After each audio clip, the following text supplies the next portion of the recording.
why do people have this nervous energy before an event?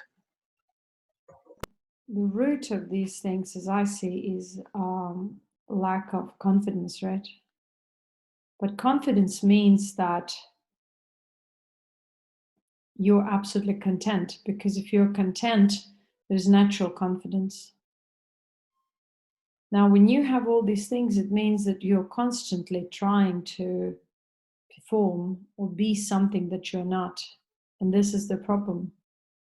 I see here that most of the people who have issues with public speaking, with expressing themselves, have issues with their parents most of the time, or with their family, siblings maybe, or maybe during the early education times, their opinions, their thoughts were kind of not welcomed, or they otherwise were traumatized, so they lost their sense of power. So they always think subconsciously that everyone else is better. And since they have this false notion that everyone else is better, they need to compete with this everyone else. And they do not have direct experience of themselves. So all they know about themselves is the reflection from the others. And if that reflection is negative, let's say what is negative is criticism. So it makes them feel more and more in doubt with themselves, more and more victimized by their reality, and this feeling is growing within themselves. So when they have to, and they always have to sort of overcome it and struggle with themselves, because they understand that, let's say, if they keep on being afraid, they cannot move forward. So it's some kind of a, you may say, energetic obstacle within the consciousness, or distortion, which some people overcome and grow over it and actually gain natural confidence. Or many people also gain some form of confidence, but it's always because there's so much camouflage their lack of confidence by trying to gain powerful friends, by trying to get good jobs, so that it kind of explains their reality, because all they can see is the reflection of the existence. So they can never perceive themselves in a deeply content and wholesome way. So they need fancy cars. The most low confident people will always have the fanciest cars, the prettiest girlfriends, because this is the way they define themselves. And usually these people are called people with narcissistic disorder. Narcissistic disorder, I mean, it's a limited understanding psychological term, but it goes much deeper. It's not only the personality that tries to show off, but it's also there are several degrees of narcissistic disorder, as I see it from my spiritual perspective and experience. The worst is the one which is of a passive nature, where the person might not have the fanciest car or the prettiest girlfriend or the best job, but there is this constant discontentment and desire to get to that level. So it becomes it gets to the level of dreams. The person is trying to propel certain dreams within themselves, that once they will be powerful, once they'll have this and that. And so they keep on pushing and pushing on their level without really understanding who they are. And they may spend a great deal of their life literally wasting their energy and trying to work hard and kind of motivate themselves through these sort of false dreams and ideas. But sooner or later, they will anyways try to get in contact with some powerful people, or they think that they're powerful, they think that they're more confident.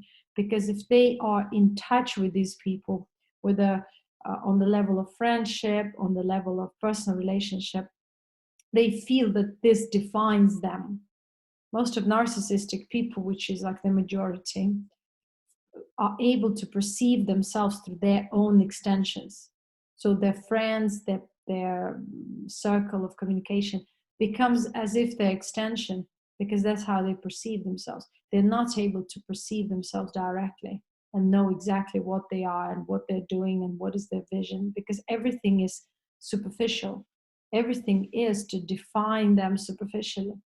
And when they reflect themselves back from this superficial or illusionary reality, they feel, oh, I've achieved something because I got a certificate, because I got a praise, because I've got a reward.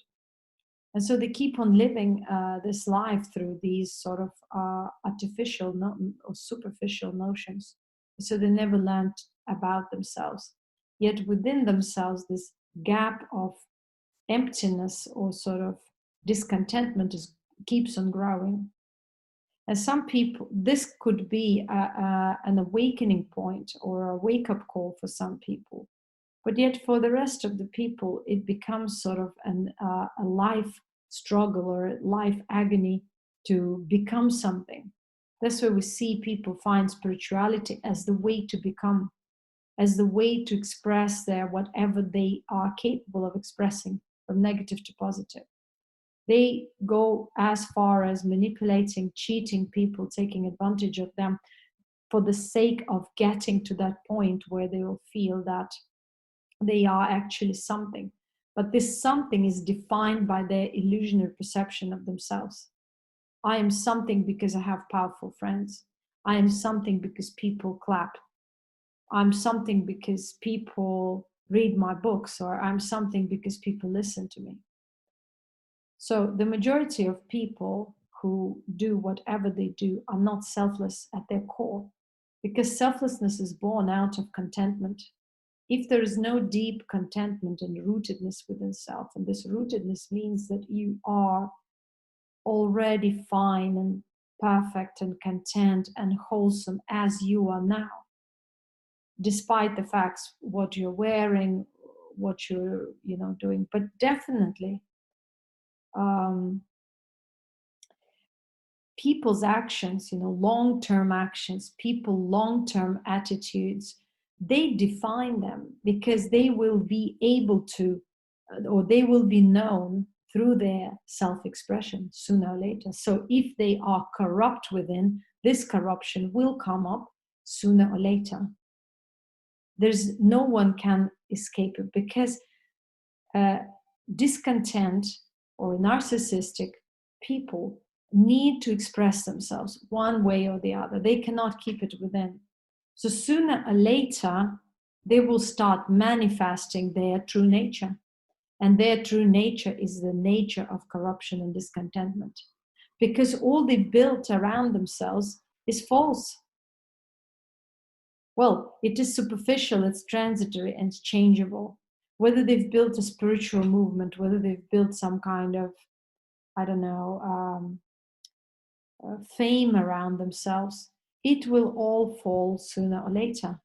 Because the core of that is feeling I am nothing. That's why there is a strong desire to be something. And this public speaking, or this shyness at first that people feel, for some people it becomes a clue to this problem. But for some people it becomes like a compulsion to overcome, to prove themselves that there's something. And yet the reason or the root is one and the same, is feeling of disempowered. Because why do you see all these people who pursue spirituality look for power? The power source, energy source, they're ready to go as far as to, do crazy things just to get to that point where they think or they believe they will be acknowledged for their power, or they will feel powerful for a moment. So they go for drugs, they go for all kinds of promiscuity in order to get to that point, because someone told them that this is the way. They would not pursue this way if there was wholesomeness, because when you're wholesome, you are having clarity. And this is one of the biggest achievements, clarity. When you have clarity, you do not pursue false paths. It doesn't mean that people will not try to cheat you or hurt you or try to get to your purity or try to exploit you one way or the other. The attempts will always be there, because this is the world, the current state of the world we're in. But you are more and more aware. So you see that if I was wholesome and content, would I have this distortion towards power? Would I fancy power? Would I go for all these spiritual things, or actually things which have nothing to do with spirituality, but with a distortion for power in the name of spirituality, right? So all of these corrupt ways of spirituality were born out of the corrupt perception of reality, self, and distortions for power. And power is perceived as money, power is perceived as sex, power is perceived as someone else's word of praise towards me or towards you or towards whoever. So power could be also perceived as a future. For example, oh, I'm getting on the path, so I expect some reward. It's a reward of some sort. And people waste their lives after lives in expectation for all these rewards. And so each time you come to this world, your power center will be challenged. This power center is your very sense of self. But sense of self is the same as perception of reality. If you are not able to perceive reality to the depth, you are not able to perceive yourself to the depth. You cannot perceive the reality. Let's say if you know yourself only to the point of knowing your emotions, you will only know other people on the level of emotions. If you're going beyond that, it means you're gaining more and more clarity of the multidimensionality of reality. You start seeing other people much deeper, and you really understand what they're all about. And so it's not any occult power. The power is the natural being, because let's say if the space of being vibrates, it's natural power, but this power is selfless. It doesn't have an aim or a goal. But the power of all these discontent people is based on, or desire for power is based on this feeling, I'm unwholesome, I need something. It has an aim, you see? Because if you were to come to the public and the public and you are perceived absolutely neutrally and naturally, that they are just an extension of you, would you need to perform? Would you feel any fear? No. But because there is this kind of a rapture between you and the extension of you in the form of the reality of the world, because there is some kind of a antagonism where you feel that you are opposed to the reality. There is this sort of a gap that you always have to feel up with something, I don't know, with fear or with false confidence or with something which serves as a bridge to cross. Although it's like you cannot separate a rose and the aroma, right? But it's an extension of the rose. But it would be so as if the rose and the aroma separate, and there's a gap between this, which is absolutely unnatural, which is an illusion. But that's the perception, whether it's a conscious or unconscious perception, but this is the perception of most of the people, because they feel as if they're victims of life. So everyone else is in opposition. And that's why they compete with their extension. Other people are their extension, which they're not realizing, and that's why they compete with them. That's why they need to hurt them. That's why they need to exploit them, to gain or reflect that sense of power back to themselves. And that's why people keep on victimizing each other and reflect that victimization. So the whole world is victimized. Now, if the whole world is victimized, it means that everyone feels disempowered. And the more this disempowerment is growing, the more they will try to cheat, corrupt, and return this power by means of manipulation, mind control, all kinds of other means of establishing self in this false reality and opposing themselves to the world. Even if they are, let's say, artists who perform for the audience, they feel superior. If you feel superior, it means you feel in opposition. If you want to teach someone, it means you're on an ego trip. So if the teaching is not flowing naturally and you're absolutely selfless, you shut down that computer, you walked out of this classroom, you never come back to it in your thought, that is selfless. It doesn't have an aim. It's just like a natural self-expression. But when you pursue and prepare and need to mesmerize people, that has an aim, that has a goal. And it means that you are not in your natural being, because as in a natural being, you even can, wear a bathrobe and go to the stage and talk there if it's needed, but you won't do it because you're not working for the illusion. You do what you want, what is suitable to you, and if it's in agreement with other people, if other people are, they're involved anyhow. So there is an absolute respect. There is no feeling of I'm a teacher, you are a student. There is a perception that we are equal in the space of learning, let's say. Or if it's a selfless artist, it should be we are equal in the space of music, in the space of acting, where the one who is watching can still maybe participate, can still maybe add something.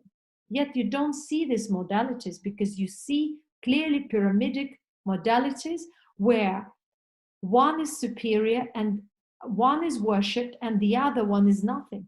So that which is worshipped sucks all the power from all those who are watching, so they are victimized. And this is the current modality of a corrupt world. That's where we see all the symbology with pyramids. It's the way to suppress the masses. It's the way to not only suppress, disempower. And the way to disempower them means to make them feel like they have no voice, that they have nothing, because they can be manipulated, deceived, trapped. And when they realize even that, they are absolutely tied up like this with both hands, you cannot do anything. This is the way. And let's say right now, if everyone understands this, what can they do? Because the system of this existent cabal, you can say, or existent reality is so that no one has a voice. If they have a voice, they'll be tagged as crazy, as why do they need to go into that? Why do they need change anything, right? No one has a power at the moment. But it doesn't mean that we cannot cultivate our personal power. We are made to believe we don't have power because from the birth, we're given all kinds of cartoons and movies, and then we are given all these idols, right, who constantly are propagated for us as very powerful beings. Then we're given some new age ideas of spirituality where there are like these entities like angels or demons, choose your preference, bad or good, evil or divine, so to speak. Nothing is there as we're taught. So, and then we are pushed into belief that there are these other gods and demigods, and so everyone else seems to have more power than each of us. And yet we're then given these ideas that, actually, if you completely transcend, which means you don't participate in the world, which is again a false notion of transcendence. You have to have your feet down on the ground, standing there well, so that you can actually walk and look at the sky and say, look, I am connected with the sky, but I don't forget to make next step. And I'm very well aware of my steps. So this is the way to understand that there is an absolute disconnection. We either are completely put down and disempowered and kind of put into these states of ungroundedness and maybe even spiritual possession through drugs, through all this like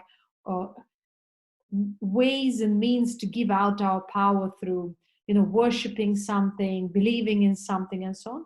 Or we're given this other reality where we're always hoping and looking for the better future, or some aliens to come to save us, some other powers to come and save us. And so we continue disempowering ourselves by projecting ourselves into the unknown reality of the so-called future, And so there is no connection within. So when there is this no connection within, there is a kind of a rapture between the body and the energy self, or conscious self, which is a subtle body. There is this discontinuity of the self, which requires false bridges.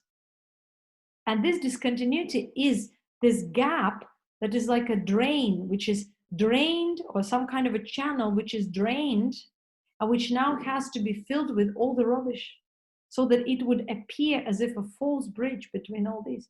So that's why I was saying in other videos that there is no understanding of what is natural being, what is natural living, what is natural spirituality, because natural spirituality is aimless. Living is just for the sake of living. Experience, you just live in a simple way, you experience whatever is given in your environment, and you live off that land, off that sunlight, off that whatever pure air you have. But we have so many concepts and ideas that we forget to breathe when we start thinking about these ideas, or when we start really like fighting for them or defending them, because these ideas define us. Nothing defines us. If it's just an expression of self, then it's a pure information, a pure sharing. If it's some idea that you believe in, it becomes a tool for righteousness. Righteousness led us to corruption. And now, because everyone is right, and what they are right in their victimized state. And because of that, the society keeps on cracking from within, on and on. So draw your conclusions.